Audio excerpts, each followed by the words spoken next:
Merci pour le clap. Donc, on va poursuivre avec la session donc sur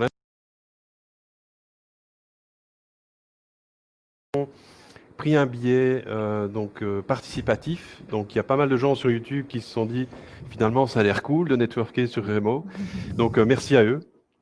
Et donc, sans plus attendre, je vais laisser la place à la session de cet après-midi, donc qui sera menée par Laurence, Florence et Didier sur l'intelligence collective au service de l'agilité. Je vous laisse la scène. Merci Norman. Merci.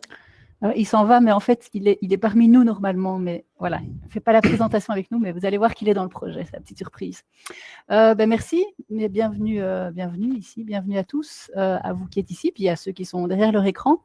On est très heureux de pouvoir vous présenter notre projet qui est une approche qu'on veut humaine et durable pour permettre aux organisations d'être efficientes et réactives dans le monde dans lequel nous vivons aujourd'hui. Alors, est-ce que ça fonctionne? Ça ne fonctionne pas. C'est toi qui dois le faire. Ah non, ça ne fonctionne pas. Mais tu dois le faire vers le truc. Mais ça ne fonctionne pas. Tu l'as allumé? Ça ne fonctionne pas. Alors. La pile est plate. Mais non. C'est pas vrai. On a testé avant. Ça ne fonctionne pas. Donc Didier, tu vas pitch. Oui, tu vas bien appuyer sur... Attends, je vais essayer. Moi, Waouh, magnifique. Donc, c'est notre spécialiste de la technologie. Alors, au programme de cette rencontre, eh bien, on va vous présenter ce que c'est ce monde dans lequel nous vivons. Et puis, on va vous parler de notre approche, quoi, comment, et puis un petit peu ses bénéfices. Et puis, on va être dans le concret du concret, c'est-à-dire, c'est beau une approche, mais comment est-ce que ça va se passer pour vous? Et puis après, il y aura un temps de questions et réponses pour vous qui êtes ici, mais aussi pour ceux qui sont sur Remo, sur YouTube et partout dans le monde. Et donc, ça va être une session qui va être en 2 temps. Je dirais une période où vous allez être plus en phase d'écoute, mais ça va aller, ça va bien se passer, vous allez voir, parce qu'on va être super intéressant. Et puis, la deuxième partie, où là, on compte sur vous pour être dans la participation et nous poser des questions. On sait qu'il y a des gens qui ont des questions déjà toutes prêtes dans la salle. Alors, avant de rentrer dans le contenu du contenu, juste vous présenter qui nous sommes. Eh bien, nous sommes une équipe de 4 personnes. Hein. Norman est parti, enfin, il est là. Ah oui, là. Mais, donc voilà, nous avons Florence Pire, il y a Norman qui est là-bas, il y a Didier et puis il y a moi-même, Laurence Mourenotte. Alors, on est là chacun avec des casquettes différentes. Florence, elle a la casquette de posture collaborative et donc plus de mindset. C'est une facilitatrice d'interaction. Norman que vous connaissez, c'est un coach agile et donc il est là avec la casquette de l'agilité. Moi-même, je suis facilitatrice et révélatrice des intelligences collectives et donc je viens avec une casquette d'intelligence collective. Et puis Didier, c'est notre shaker spécial puisque Didier est un Scrum Master et facilitateur. Et donc, en fait, il vient avec la double casquette et d'intelligence collective et d'agiliste.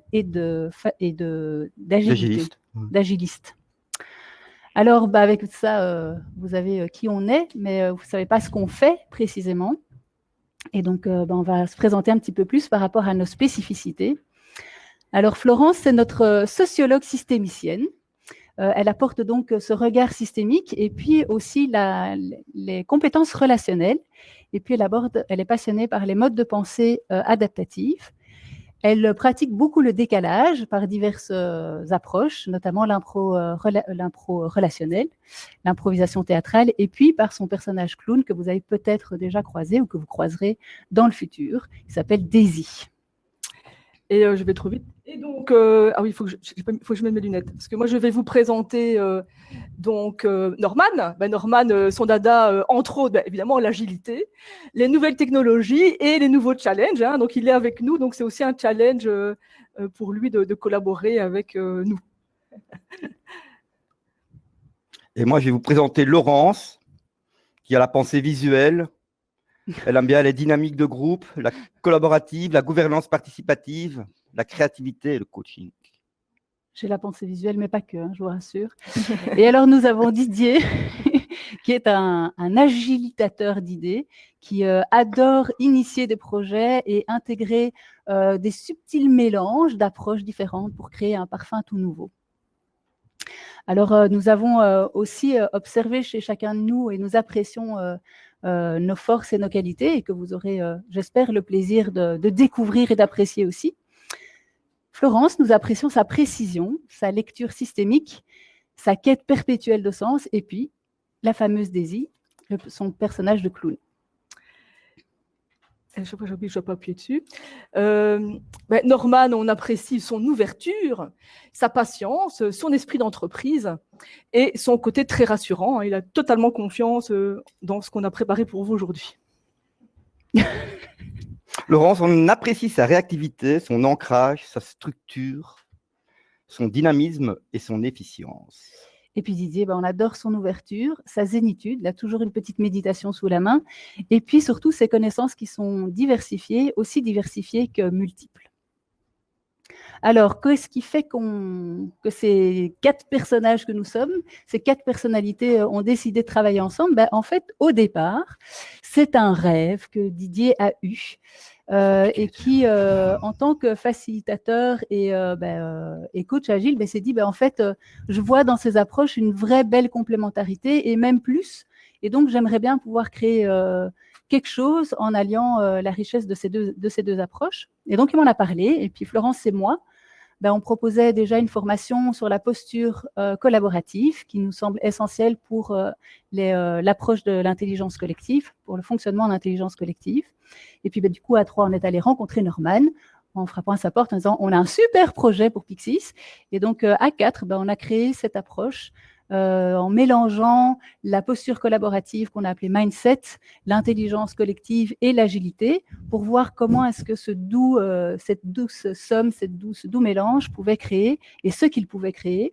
Et puis voilà, on a créé cette approche que l'on veut résolument durable et surtout humaine, et qui va permettre aux organisations d'être efficientes, opérationnelles, dans un monde qui est en constante évolution et en rapide évolution. Alors, notre pari dans tout ça, c'est vous permettre, grâce à cette approche, d'adopter un nouveau point de vue, un nouveau regard sur ce nouveau paradigme qui nous occupe et de pouvoir le voir un petit peu plus positivement, de manière à pouvoir en être acteur pour ne pas subir les désagréments du monde dans lequel nous vivons.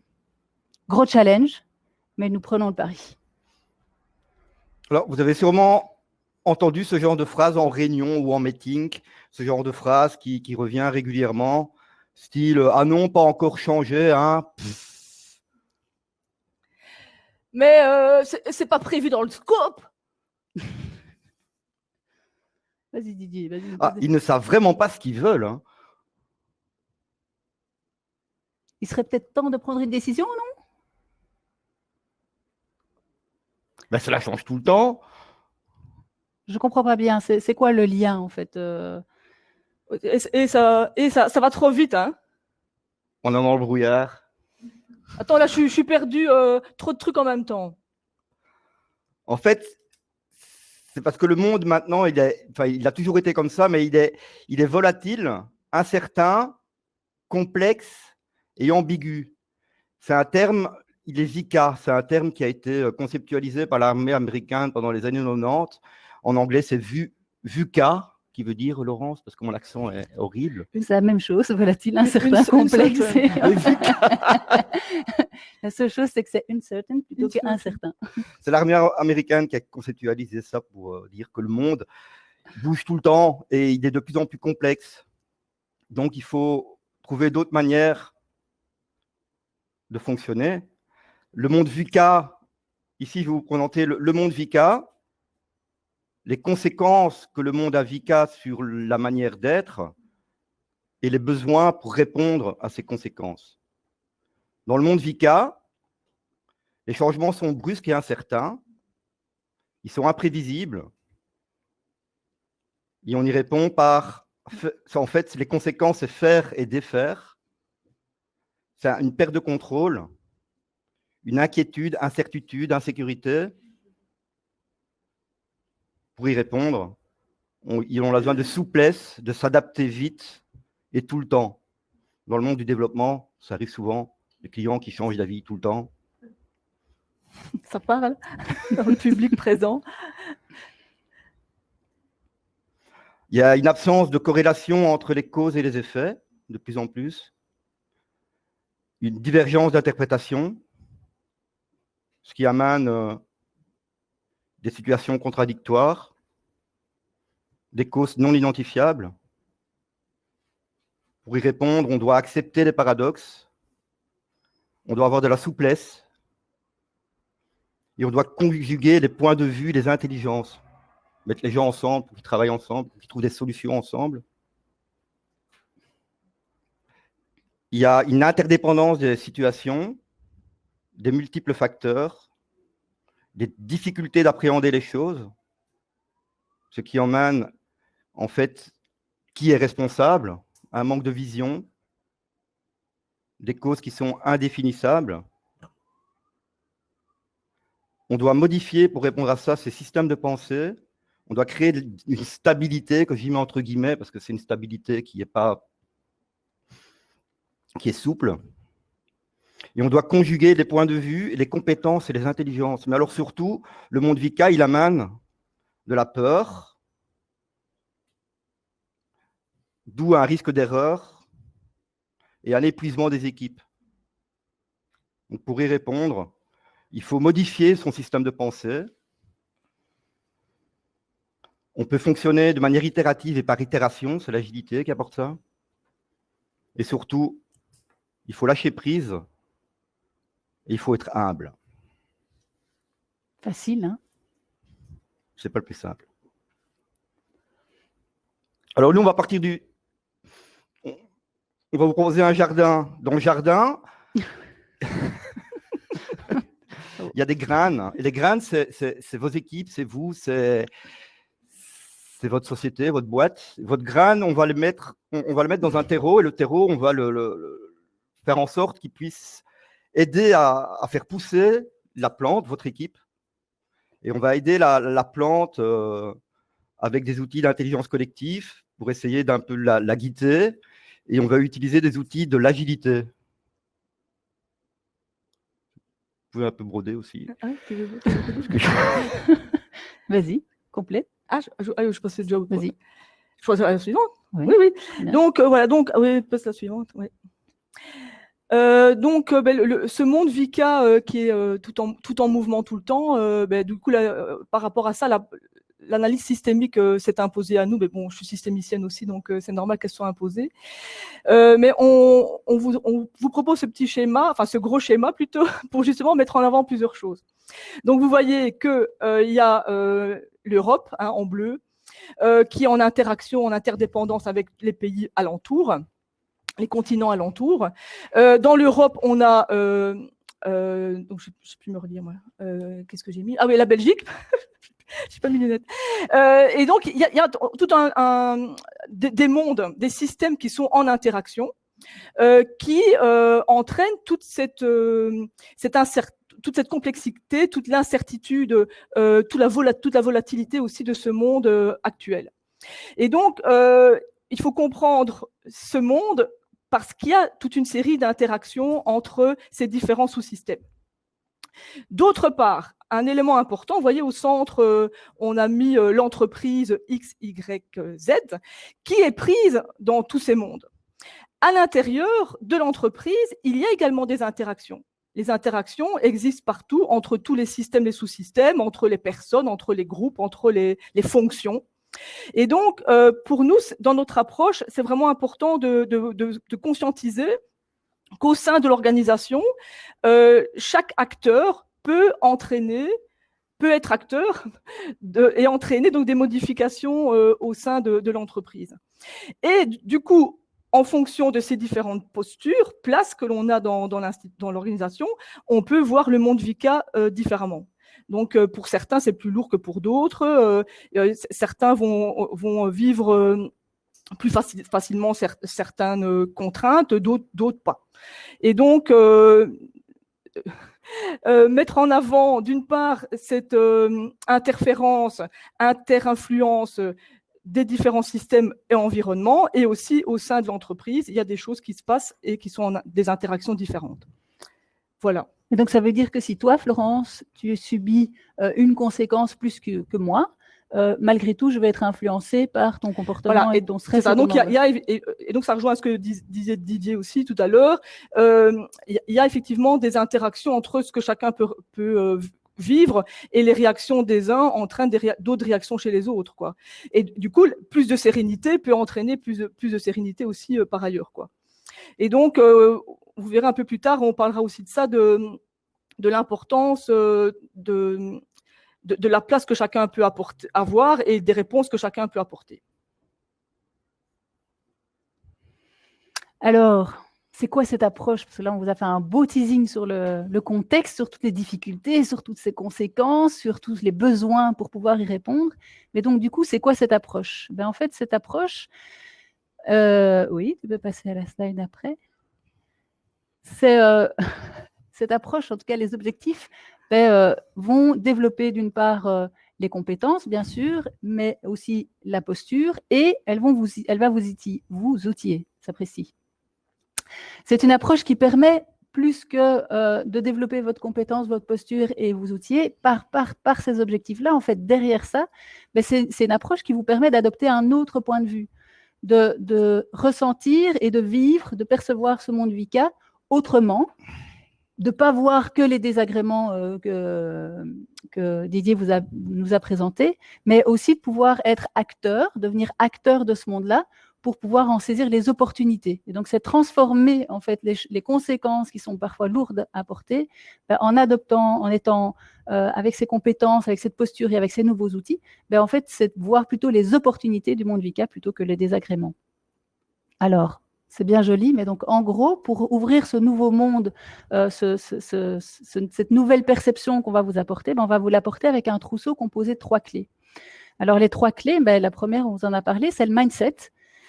Donc, le mindset, c'est cette posture individuelle qu'on va travailler parce que travailler dans ce monde-là, ça nécessite surtout et avant tout de travailler sa propre posture. Alors, la posture, c'est comment je suis, qui je suis, comprendre qui on est, développer des compétences d'écoute, des compétences de confiance en soi, d'expression, d'humilité, pour pouvoir aussi travailler la posture, elle, qui est plus collective. Donc, les deux sont complémentaires, les deux sont importantes. On ne travaille pas une posture collective sans avoir travaillé sa propre posture. Et inversement, quand on travaille sa posture individuelle, on nourrit la posture collective. La deuxième clé, c'est la clé de l'intelligence collective, qui, elle, va apporter, va nourrir, va permettre, grâce à son approche, ses outils, son cadre et tout ce que vous connaissez ou pas de l'intelligence collective, mais ça permet en tout cas de faciliter les interactions entre les gens. Ça permet de renforcer le lien, puisqu'on a là une série un collectif qui est créé. Voilà, on doit pouvoir faciliter la communication entre chacun pour permettre voilà, créer les conditions qui sont favorables en fait à la collaboration. Et donc, c'est quoi la collaboration? Ça va être de pouvoir s'exprimer, pouvoir participer, pouvoir co-construire ensemble, pouvoir co-créer des projets, pouvoir évaluer les projets, prendre des décisions ensemble plus facilement et plus rapidement. Ça, c'est l'approche de l'intelligence collective. Ensuite, il va y avoir l'agilité qui, elle, va apporter toute l'attitude et tous les outils nécessaires à chaque équipe pour se mettre en action, pour être opérationnel. Alors, ces 3 clés, elles sont toutes nécessaires, elles sont toutes complémentaires aussi, c'est-à-dire qu'il ne va pas y avoir qu'une clé qui va travailler le mindset. Le mindset va être nécessaire pour travailler en intelligence collective et pour travailler en agilité. L'agilité va intégrer la posture, va intégrer les outils d'intelligence collective. Et inversement, le mindset va intégrer de l'intelligence collective et de l'agilité. Vous voyez, toutes ces clés s'articulent ensemble. Elles ne fonctionnent pas, elles fonctionnent toutes seules, mais pas dans ce qu'on vous propose en tout cas. Et elles permettent d'être assemblées autour d'un trousseau qui est le trousseau de la gouvernance et qui est une gouvernance qui s'approche en fait des organisations apprenantes. Alors, ça veut dire quoi une organisation apprenante? C'est ce type de gouvernance participative qui considère l'organisation comme un organisme vivant. Donc, il n'y a pas ou peu de hiérarchie, c'est plus un fonctionnement qui est organique. C'est aussi une organisation où on va plutôt privilégier la responsabilité collective plutôt qu'individuelle. Donc, ce n'est pas une seule personne qui porte la responsabilité ni de la décision ni de l'impact de cette décision. Et du coup, c'est aussi une organisation où il va y avoir une plus grande implication du personnel.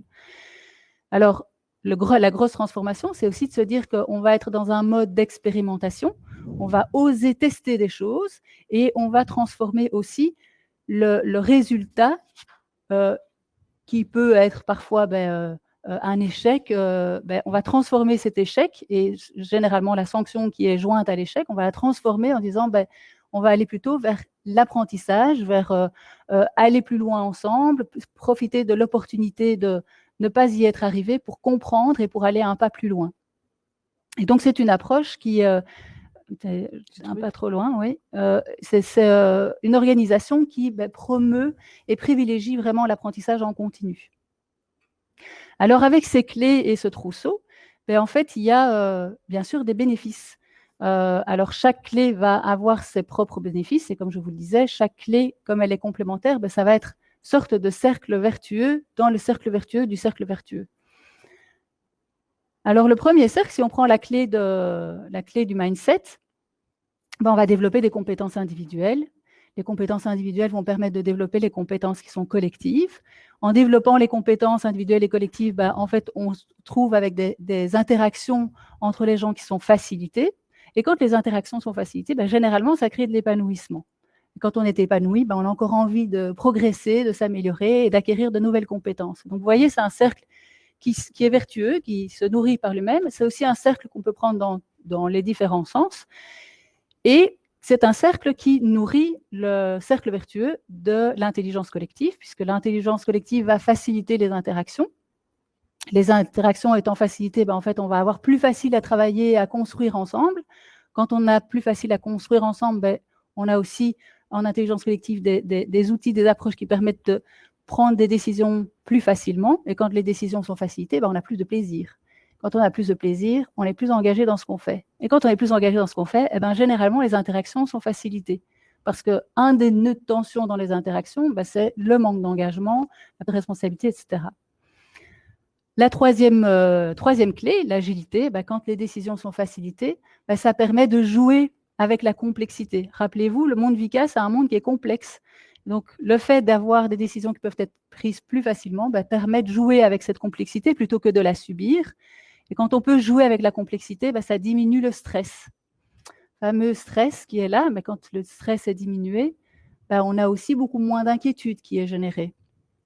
Et quand on a moins d'inquiétude, on a plus facile à lâcher prise. Ce fameux lâcher prise dont on nous parle tout le temps et qui est si difficile à mettre en œuvre, là, ça s'enclenche quasi instantanément. Et quand on a du lâcher prise, c'est encore plus facile de prendre des décisions. Parce qu'on lâche prise, quoi. Donc, ce sont des cercles qui sont vertueux et qui, comme on vous le disait, ces clés sont complémentaires, sont des cercles qui s'auto-alimentent et donc c'est ce qui rend notre approche durable. Et donc, ce qu'on a voulu montrer par cette boucle de progression, d'évolution, c'est effectivement l'importance d'un processus. Hein, il n'y a pas qu'une réponse. Les éléments se nourrissent et ça demande du temps. Donc, ce n'est pas en une après-midi que les choses se développent, mais c'est un processus où l'ensemble des personnes s'impliquent, s'engagent.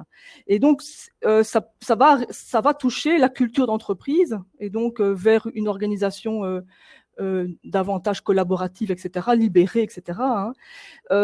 Et donc, pour nous, c'est important de mettre en avant le temps qui est nécessaire pour qu'il y ait une transformation finalement. Ça prend du temps. Voilà. Et c'est pas une recette magique. Il y a l'implication et il y a les différentes étapes où les uns et les autres participent à quelques niveaux de l'organisation. Hein, tantôt, dans mon schéma, j'avais les CEO, les managers, les équipes.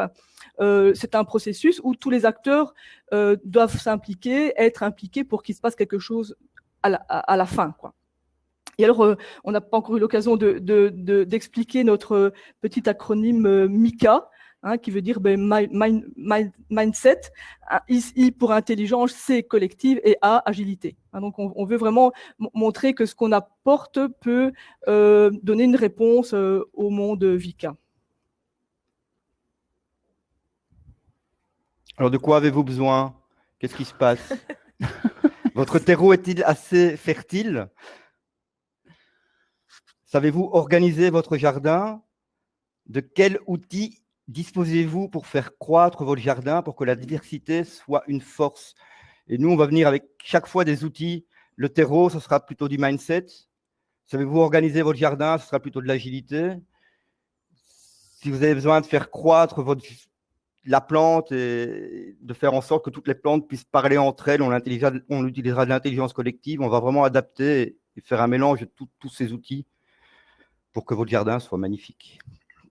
Et donc, c'est quelques minutes quelques minutes, quelques secondes, hein, de prendre le temps de vous dire, bah, tiens, où est-ce que vous en êtes, vous, dans vos organisations? Est-ce que votre terreau est fertile? Est-ce que votre mindset, posture individuelle et collective, est prête et favorable aux interactions et aux collaborations? Ou est-ce que vous avez les outils qu'il faut pour vous permettre aux équipes d'être organisées, de fonctionner, d'être dans la co-création, d'être dans l'évaluation, dans la recherche ensemble de solutions?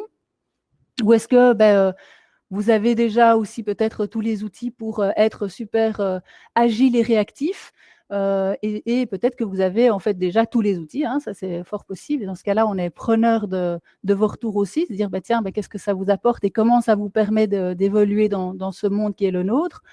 Et puis peut-être que vous avez certains aspects qui sont plus évolués que d'autres.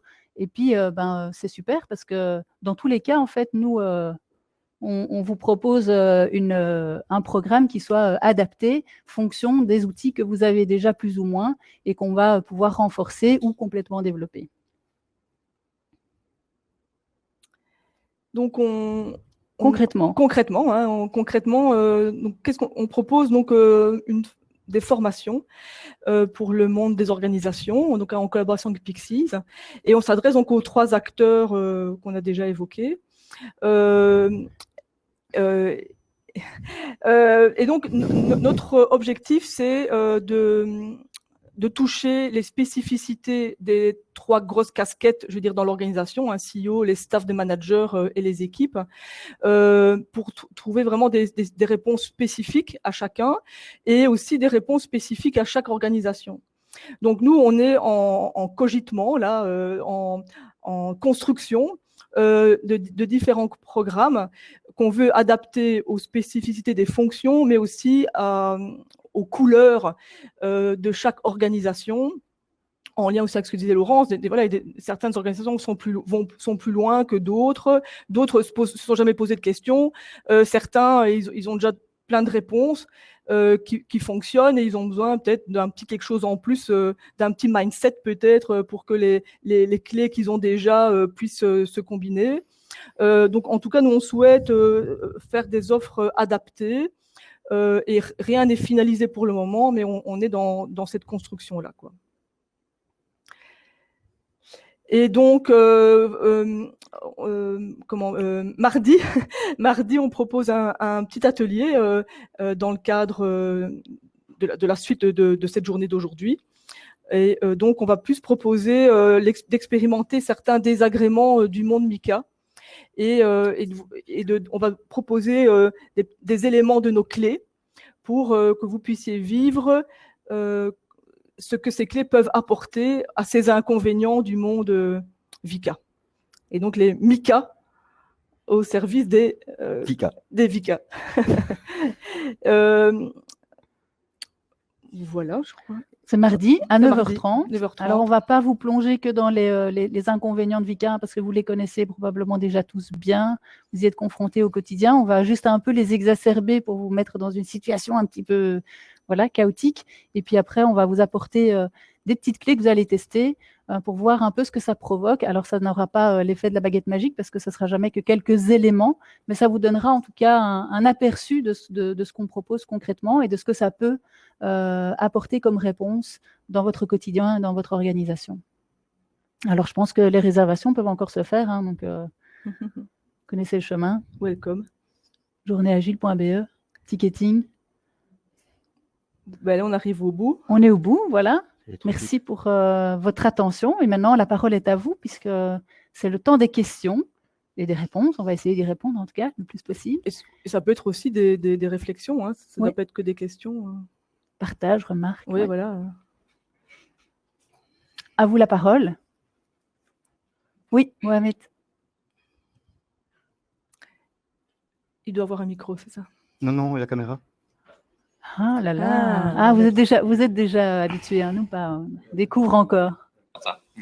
Donc, ma question, c'est dans votre parcours d'aide aux différents organismes et sociétés, quelle est votre impression sur, à votre avis ou votre mesure par rapport à l'implication de ces sociétés et leur participation? Et si vous avez pu mesurer aussi, comment dire, une résistance à ce changement? Qui veut répondre? Moi, je vais bien démarrer. Hein, j'ai pas. Oui. Donc, je vais rebondir sur le mot réticence ou résistance. Effectivement, les changements sont très souvent mal vécus à l'intérieur d'une organisation parce qu'on n'est pas dans ce qu'on connaît, quoi. Et donc, c'est bien ça que nous, on veut nourrir, c'est donner des outils pour quand même être bien, même avec les choses qui sont incertaines. Et donc, dans le mindset, on travaille ça et on utilise des exercices qui sont issus de l'improthéâtre. Parce que l'improthéâtre, comme il n'y a rien qui est écrit, on est obligé d'apprendre avec ce qui vient. Et donc, c'est vraiment des outils qui sont intéressants pour développer un état d'esprit qui s'assouplit pour accepter que l'incertain peut être source de créativité. Donc, comme les réticences sont souvent présentes, nourrir, enrichir une autre manière de penser, ça peut aider par rapport à dépasser les résistances. Donc, c'est une première réponse. Ça répond à ta question? C'est un élément. Hein. C'est un des éléments. La deuxième question, c'était est-ce que vous avez pu mesurer ça? Est-ce que sur tous les projets que vous avez eus avec... Il y a beaucoup de sociétés qui veulent faire de l'agilité ou qui veulent faire de l'intelligence collective mais qui n'y vont pas parce qu'ils ont peur, parce qu'il faut mettre son ego de côté, parce que tout seul, on va plus vite, ensemble, on va plus loin, mais ça prend plus de temps. Donc, les gens sont vite dans le vite. Donc, ils sont super intéressés, les gens, mais dès qu'il faut mettre des choses en place, surtout l'intelligence collective, l'agilité, du Scrum, je connais plein de boîtes qui le font très vite. Hein. Il faut un tableau Kanban, on fait des sprints et c'est bon, quoi. Pour eux, ils font du Scrum, mais c'est pas du Scrum, c'est pas de l'agilité, quoi. Faire le pas, ça demande du courage et surtout mettre un peu de son ego de côté. Et ça, il y a beaucoup de gens qui ne sont pas prêts à le faire. Mais si ta question précise, est-ce qu'on a fait une étude? Non. On n'a pas fait d'étude. C'est plutôt l'observation de nos expériences, quoi. Et ce qui est un des éléments importants, c'est de se dire, au fait, on s'adresse à toute la partie de l'organisation. Donc, si on accroche qu'un élément de l'organisation, que ce soit que l'équipe ou que ce soit que le CEO, en fait, ça ne marche pas, quoi. Il faut qu'on avance ensemble dans le même bateau, donc il faut y aller ensemble. Et donc, c'est ça aussi qu'on propose, vraiment de s'adresser à chacun avec des outils spécifiques qui répondent aux besoins de chacun. C'est le terreau. Si tu n'as pas un bon terreau, ça ne marchera pas. Parce que si effectivement on s'adresse à une fonction dans l'organisation, le risque, c'est que les autres disent mais ça ne nous concerne pas, c'est un tel qui doit y réfléchir. Hein, mais en tant que simple employé dans la boîte, j'ai certainement des choses intéressantes à dire de mon point de vue. De la fonction que j'occupe, de mon point de vue, je vois certainement des choses qui peuvent s'améliorer, j'ai des idées. Donc, c'est vraiment cette idée-là de... parce que le risque, si on ne prend pas l'employé lambda, si on ne l'inclut pas dans le processus, il va dire « ça ne me concerne pas, c'est encore un truc qu'ils ont imaginé là-haut. » quoi. Et donc, souvent, tu vois, les employés disent « ouais, la direction, elle n'est pas prête à faire ça, ça ne marchera pas ». Et la direction, les employés ici, ils ne sont pas prêts. Ça arrive très souvent. Et justement, par l'intelligence... Attends, une question. Attends, je termine. Bruno a une question. Justement, en incluant tous les concepts et toute la philosophie de l'intelligence collective, c'est justement rassembler. et pas divisé, quoi. Voilà. Il y a une question là-bas. Ah, mais tu peux dire que tu es d'accord avec la réponse, il n'y a pas de problème. Je vois un panneau questions Rémo. Il y a des questions chez Rémo? Rémo, avez-vous une question? Bonjour Rémo, tu vas bien? D'accord. Il y a une question qui a fait écho chez pas mal de gens. Par où commence-t-on quand le mindset n'est pas là dans une organisation qui veut introduire l'agilité ou l'intelligence collective? Moi, j'ai une réponse par rapport à ça. C'est le mindset va aider à mettre la sauce. Parce que oui, parfois on fait peut-être de l'agilité, on fait déjà peut-être un peu de l'intelligence collective, mais si l'état d'esprit, parce que c'est ça finalement le mindset, si l'état d'esprit n'est pas collaboratif, on peut amener n'importe quel outil, si l'esprit n'est pas collaboratif, on va ramer, quoi. Et donc, ce qui nous rejoint dans ce projet, c'est justement travailler sur le mindset, quoi. Je sais pas, vous avez sûrement déjà eu des daily ou des rétros où tu as le développeur qui dit le sprint a été, ouais. Mais en fait, le mindset, ça permet d'ouvrir l'esprit des gens. Le développeur, il va parler, il va. Et donc, travailler ensemble, ça se travaille. Ça demande une certaine disponibilité d'esprit et de certaines compétences relationnelles. Et ça s'ajoute sur le mental et donc sur l'action, évidemment. Donc, nous, c'est ça qu'on veut mettre en avant, c'est ça. Ouais, et en fait, avec l'apport du mindset, c'est que avec les techniques que Florence propose, qui sont l'impro théâtrale, ben, en fait, on passe par l'expérimentation. On n'est pas dans des paroles, on n'est pas dans de la théorie, on le vit, on l'apprend, on fait évoluer en fait ça. Donc cet esprit collaboratif, en fait, c'est vraiment une petite graine que Florence amène et nourrit dans l'esprit de chacun. Et puis en fait, à force d'exercice et de pratique ensemble, ben, on développe et cet esprit collaboratif naît et germe vraiment et donc est un terreau vraiment fertile pour les différents types d'approches plus collaboratives. Et donc, dans notre petit terreau, là, tout à l'heure, on avait mis comme mot adaptabilité. Je ne sais pas comment travailler l'adaptabilité autrement que par l'expérimentation. Moi, ça fait des années que je travaille l'adaptabilité. Enfin, si vous avez des pistes, ça m'intéresse.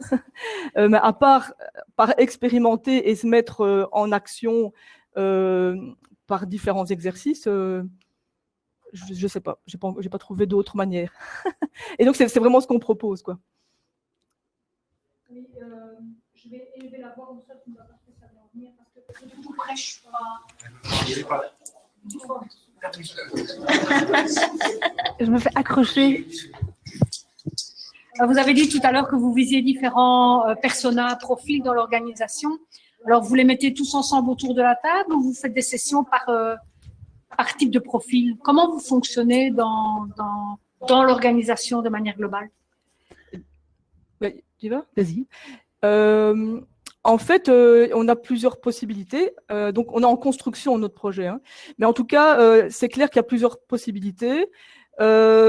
L'équipe, pour nous, l'équipe d'office en intra-entreprise et idéalement avec le manager.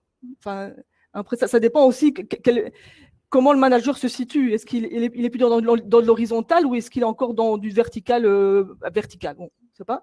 Donc, en tout cas, pour nous, c'est important de l'inclure. On se dit aussi que ce sera intéressant de travailler avec les staffs des managers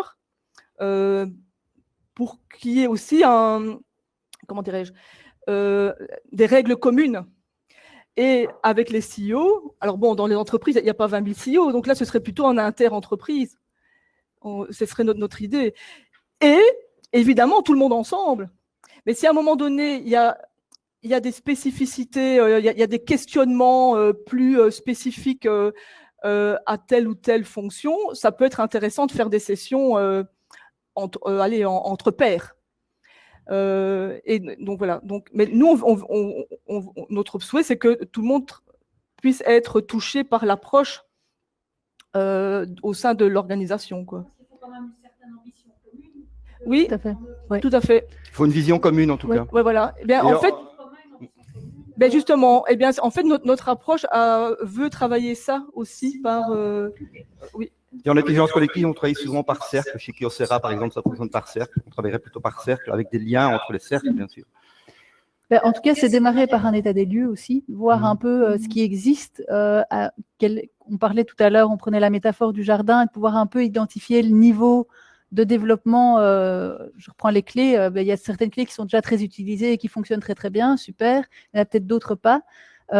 Et puis après, ben, il y a des choses qui vont être plus spécifiques, des modules. On parle de modules. Il y a des modules qui sont plus spécifiques agilité pour les équipes, qui seront peut-être pas nécessaires il sera peut-être pas nécessaire de former le CEO avec ce programme d'agilité-là. Par contre, c'est important, comme on disait, il y a une complémentarité. Ben, il y a ce fil conducteur entre le mindset, l'intelligence collective et l'agilité qui, elle, va se répandre au niveau de tout et qui est cette vision commune à définir et qui est ce qu'on mettait, c'était le trousseau, quoi, la gouvernance à devoir implémenter, d'avoir un objectif, une vision, des valeurs communes pour après pouvoir se donner, se dire, OK, nous, on a plus besoin de cette clé-là, mais on va utiliser plus cette clé-là.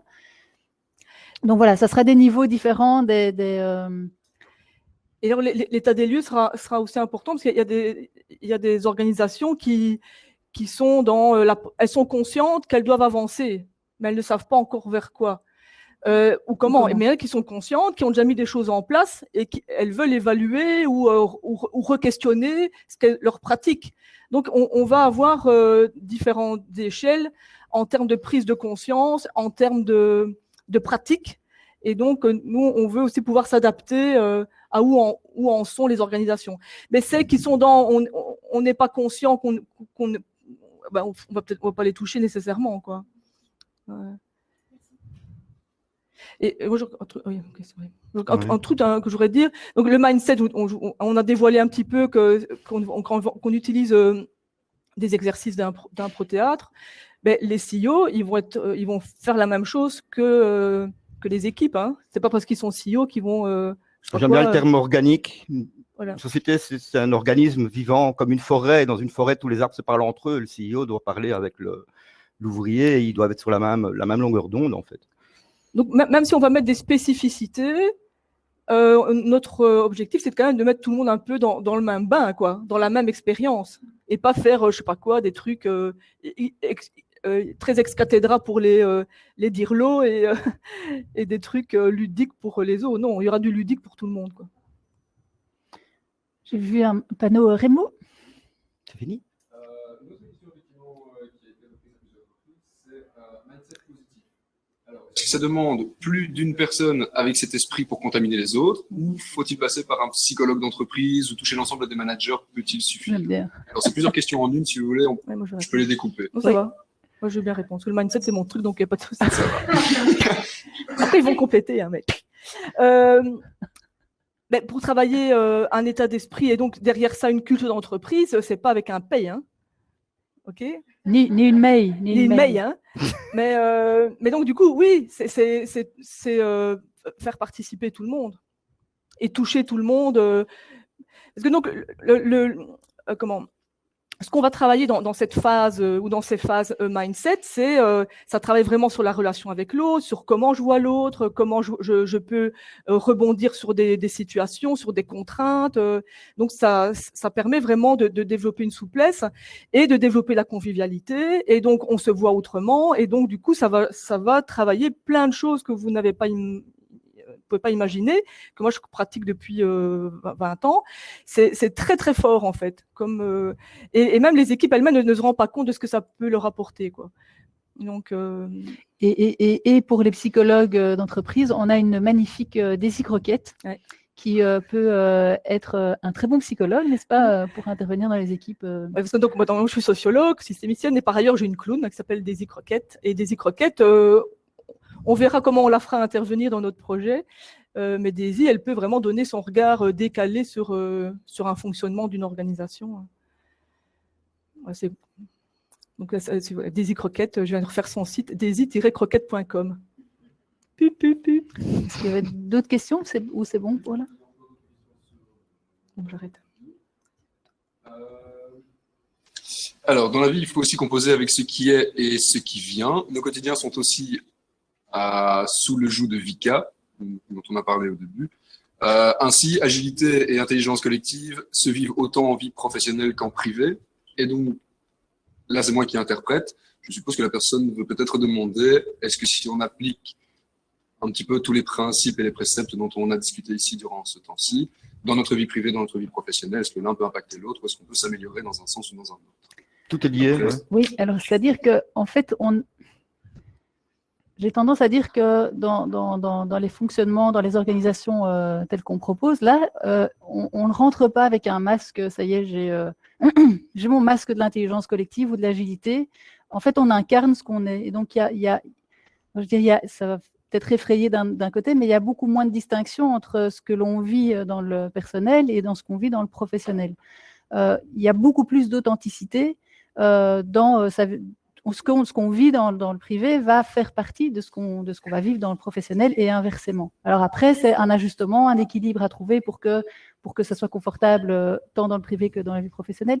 Mais donc, c'est pas on vient pas avec un costume en disant voilà, maintenant je mets ma posture d'intelligence collective au boulot et puis on verra si je peux mettre ce même costume dans ma vie privée. En fait, forcément, on va incarner ça. On va être dans une autre posture, on va adopter d'autres mécanismes qui vont faire en fait ce qu'on est et donc forcément ce qu'on va être chez soi aussi. L'incertain, ça peut être le fils d'un développeur qui est malade et il ne sait pas venir pendant 2 jours, quoi. C'est de l'incertain. C'est un petit incertain. Ça arrive. Et du coup, le lien avec cette question-là et celle d'avant, que je voudrais faire un lien, c'est que donc il y a un principe en systémique, on dit que un système est plus que la somme des parties. Okay, parce que justement, c'est pas X, Y, Z qui fait le système, mais c'est les interactions dans le système. Et donc, nous, ce qu'on va travailler, c'est les interactions dans le système entre les gens. Donc, oui, si quelqu'un vient et qui est en pleine ouverture et qui vient avec toute sa bonne volonté pour faire évoluer les choses, mais s'il est tout seul, à un moment donné, il va peut-être se sentir un peu tout seul, justement. Et donc, nous, ce qu'on travaille, c'est justement sur les interactions et l'aspect collectif, quoi. Parce que ça va travailler aussi sur les règles du système. Donc, c'est un autre principe systémique. Donc, des règles collaboratives, ça s'improvise pas, ça se construit. C'est pas voilà, donc on travaille là-dessus aussi, et donc le fait de travailler ensemble avec le mindset, avec l'intelligence collective, avec aussi des principes d'agilité, c'est pour travailler sur des nouvelles règles qui vont vers cette gouvernance davantage collaborative. Le monde est de plus en plus complexe en fait, et pour répondre à cette complexité, il faut l'intelligence collective, sinon ça ne marchera pas. Enfin, je vois les sourcils Rémo français. Oui, les règles collaboratives, oui. Alors, des règles, donc tout système a des règles. Des règles, c'est... donc, tout système a des règles. Donc, ici, il y a des règles. Hein. Qui sont sous-jacentes au fait que ça va. Il y en a qui sont... Voilà, il y a plein de règles qui ont été données. Même pour ceux qui ne sont pas là, mais qui sont quand même là, il y a des règles. Okay. Et donc, il y a des règles qui sont explicites et qui sont dites, verbalisées, annoncées, qui sont connues de tous. Et il y a des règles implicites qui se construisent, qui viennent peut-être parfois d'autre part, mais qui ne sont pas nécessairement partagées. Et donc, voilà, en tout cas, il y a des règles et il y a des règles qui se construisent sans qu'on se le dise, inconsciemment. Qu'est-ce que je vais prendre comme exemple ? Je ne sais pas, j'ai pas d'exemple là sous la main en vous observant. Et donc, nous, dans notre démarche, c'est justement verbaliser et que les règles collaboratives soient partagées. Et donc, on a parlé de l'écoute, on a parlé de la co-construction, on a parlé de la co-responsabilité. Qu'est-ce qu'on a encore dit ? Co-création. Donc, par exemple, pour co-construire, il faut pouvoir écouter. Et il faut pouvoir aussi proposer. Si je fais que de l'écoute et que je dis que oui, je ne suis pas dans la co-construction. Voilà, j'accepte, point barre. Et en intelligence collective, le cadre est très important, mais il est co-construit par l'équipe. Oui. C'est la co-responsabilité. Je préfère parler de cadre que de règles, en fait. Oui, mais c'est ça. Mais un cas, c'est des règles. des règles, c'est ce qui est connu, enfin peut-être pas connu, mais qui est partagé, que chacun suit. Et donc ça peut être des règles sur comment s'exprimer, comment se fringuer, on se tutoie, on se vouvoie, on se fait la bise, on se fait le coude ou le check. Voilà, c'est sûr que nos règles sont vachement un peu transformées là, hein, mais n'empêche que partout il y a des règles. Alors c'est vrai que souvent quand on entend ce mot-là, on pense règlement, genre héroïque, quoi, vous voyez, le bazar. Mais non, c'est pas ça. C'est des règles qui sont parfois subtiles. Nous, on s'est mis un peu, sans vraiment, nous, on s'est mis des règles hein, pour notre présentation. Encore juste avant, on s'est encore dit, oui, tu ne dis pas, tiens, c'est à toi, Florence. Hein. On se regarde, hein, voilà, on s'est dit des petites, enfin, mais sans dire, bon, les gars, on se met des règles. Hein. Mais donc, ça vient comme ça, quoi. Entre nous, on a des règles. Hein. Oui, bien sûr. Pas de main au aussi. cul, pas quoi. Est-ce qu'il y a encore des questions? Et une question, là, Audrey, ouais. Moi, c'était juste par rapport à votre mode de fonctionnement. Comment est-ce que vous allez, vous parlez de formation, est-ce que vous allez intervenir sur, je ne sais pas moi, travailler avec pendant un an, ou est-ce que vous faites des ateliers comme ça, un peu ponctuels en entreprise? Comment ça se passe? Est-ce que vous savez? Alors, c'est en construction. Ouais, c'est encore en construction. Au début, enfin voilà, on est parti sur des trucs très différents, mais donc en tout cas, on se dit que ça sera vraiment en fonction du besoin, et puis de se dire aussi, tiens, là c'est du mindset, mais on sent qu'il y a un lien très fort avec l'intelligence collective, donc on viendra travailler sur ce module-là ensemble, sur un certain temps, on verra, et inversement, tiens, non, là il y a un lien avec l'agilité et l'intelligence collective, ok, donc c'est encore en construction. Ce ne sera pas le quick en tout cas. Hein, ce ne sera pas le quick. Ce ne sera pas le quick. Non, de toute façon, oui. L'idée, c'est d'être. Alors, c'est de se dire aussi, on outille, on développe des compétences, et puis il y aura peut-être un aspect de coaching ou de supervision après, voilà. Parce que ça s'inscrit dans le temps, comme disait tout à l'heure Florence, c'est pas quelque chose qui va se faire, c'est pas une baguette magique qui va se faire en un mois ou en 2 mois. Hein. Les gens qui transforment leur entreprise, je sais pas, vous en avez croisé ce matin, je pense, ça prend un petit peu de temps, quoi. Donc, et comme on le dit, c'est un fonctionnement qui est comme un organisme vivant, quoi. Donc, c'est la vitesse de l'organisme vivant. C'est pas la rapidité non plus de ce que l'on connaît maintenant, de se dire on veut tout de suite avec un effet là maintenant immédiat, ça c'est pas possible. Alors, on aura peut-être quand même Il y aura des effets immédiats, mais pas. Mais la solution ne sera pas là tout de suite en quelques jours, en quelques semaines, quoi. Donc, on va aussi tester différentes formules, hein, mais on sait que c'est pas comme ça que ça se passe, quoi. On va nous-mêmes être agile. Et avec Pixis, évidemment. Ah oui, donc pour suivre notre actualité, suivez Pixis.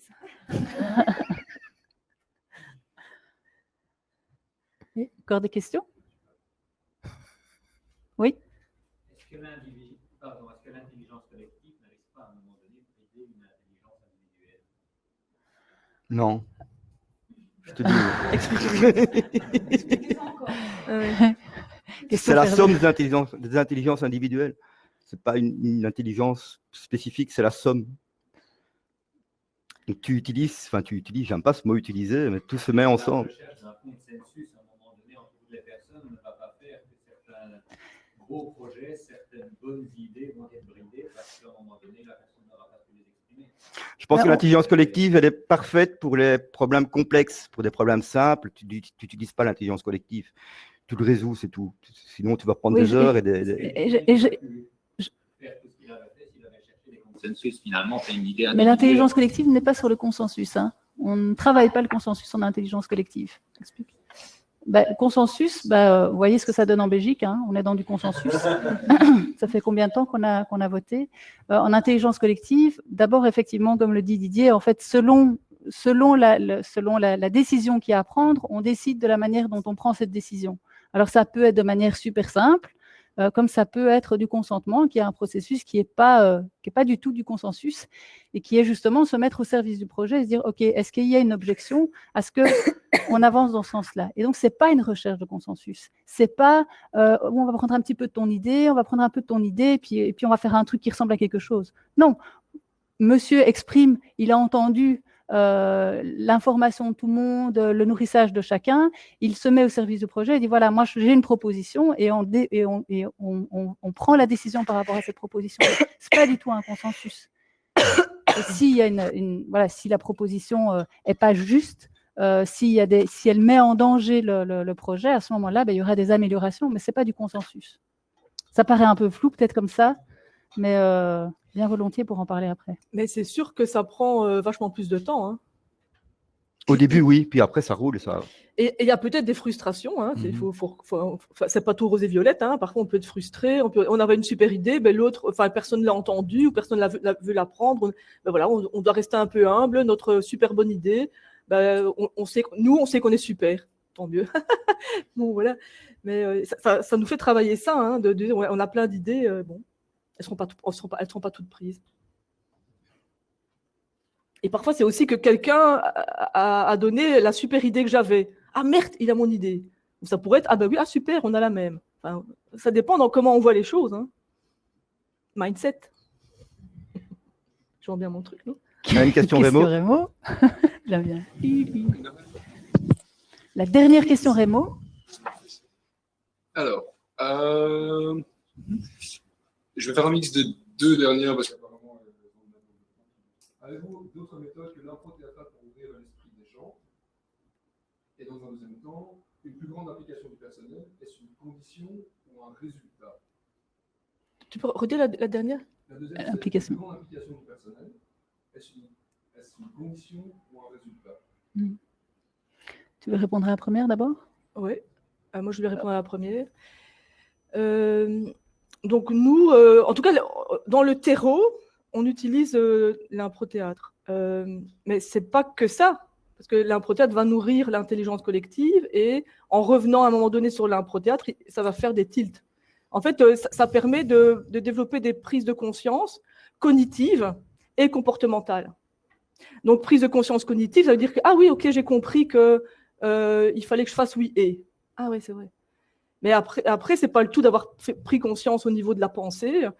Le fait de faire tout un processus qu'on vous a expliqué, c'est pour qu'à un moment donné, ça devienne une prise de conscience comportementale. Et c'est-à-dire que la personne agisse vraiment autrement. Parce que si c'est simplement « Ah oui, ok, j'ai bien compris », ça ne sera pas suffisant. Donc, l'impro, c'est l'outil principal du mindset, mais qui va être, comme Laurence l'a montré avec ses cercles vertueux, ça va être nourri par les exercices pratiques, par des outils pratiques de l'intelligence collective, et puis après aussi par des outils de l'agilité. Tout ça va se mettre en musique. C'est pas compartimenté. Hein, et donc, vous allez comprendre un exercice que moi j'aurais fait en impro, qu'on aura fait ensemble en impro, vous comprendrez avec autre chose. Il y a ceux qui sont devant moi qui voient mes gestes, hein, mais voilà, je fais des gestes en tourbillon comme ça. Ah, je suis filmée, je fais comme ça. Et donc, la deuxième question, c'est sur l'implication. Est-ce que c'est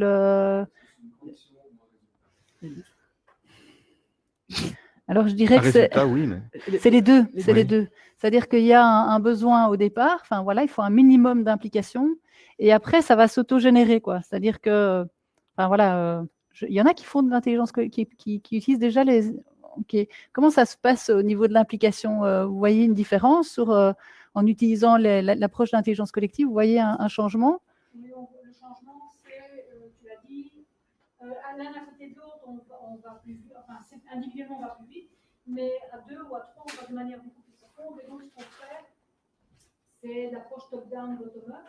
Donc, on va toucher les décideurs. Ça, c'est super important parce qu'ils ont une mission, vision, des valeurs. Mais on va chercher également la base, on leur dit toujours la vérité est au milieu. Et donc, c'est pour ça qu'on se dit, c'est une obligation de rencontrer les deux parties, parce que la vérité se trouve au milieu, mais le résultat, il est là, parce que la somme des deux, je vais dire comme ça, 1 plus 1 égale 3, l'intelligence collective. Donc, on se dit que si on avait loupé une des deux parties, on aurait fait capoter le système d'intelligence collective dans les entreprises. Voilà, je ne sais pas si je réponds à la question, mais c'est comme ça que nous Ce que j'observe en tout cas, c'est qu'avec l'intelligence collective, il y a une implication concrète et réelle qui se crée en fait. On prend le temps, on est dans plus d'écoute, chacun peut participer, chacun a une importance dans le processus. Et donc forcément, on est beaucoup plus engagé. Donc, ce que je dis, l'approche de l'intelligence collective, pour moi, c'est ça qui est magique, quoi. C'est que les gens ont beaucoup plus de plaisir, sont beaucoup plus engagés, donc en fait, ils bossent beaucoup plus. Donc, alors, on n'est pas dans l'épuisement, hein, mais je veux dire, voilà, quand on a du plaisir, quand on aime ce qu'on fait, ben, on s'engage davantage, et quand on s'engage davantage, ben, il y a plus de résultats, et quand il y a plus de résultats, ben, on est encore plus motivé. Enfin, je veux dire, c'est un cercle vertueux, quoi. C'est le mot que tu as utilisé tout à l'heure, on est plus efficient. Oui. Dans un premier temps, on est plus efficace, et à la fin, on est plus efficient. Exactement.